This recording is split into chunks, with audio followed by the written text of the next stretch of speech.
you jom makan nasi lemak nak? I belanja. Hah? You nak belanja? Kenapa? Kenapa nampak macam pelik? Bukan biasa ke? Ish, serius you nak belanja? Iyalah. Malulah makan Alah, girlfriend yang belanja. Selalu laki keluar dengan perempuan, laki yang kena belanja, bukan perempuan belanja. Oh macam tu I tak tahu pun selalunya I yang belanja. Oh macam tu? Ha? Jangan tu, malulah kat orang, nanti orang panggil I dayus pula. Tak adalah lah. Tak ada apa pun, jom I belanja. Nak belanja Ya, I belanja. Jom. Betul ke ni? I malulah. Kadang-kadang lah you ni.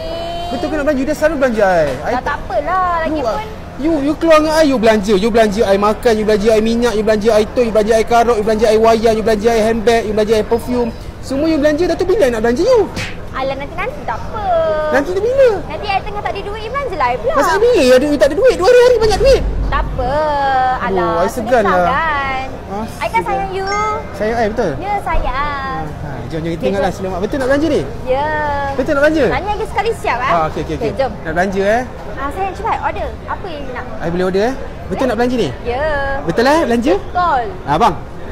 Nasi lemak bungkus 5, ayam goreng 20, ayam rendang 30, paru 5 plastik, tempe 3 plastik, air teh ais 10 bungkus. Dia bayar bang. Dia bayar.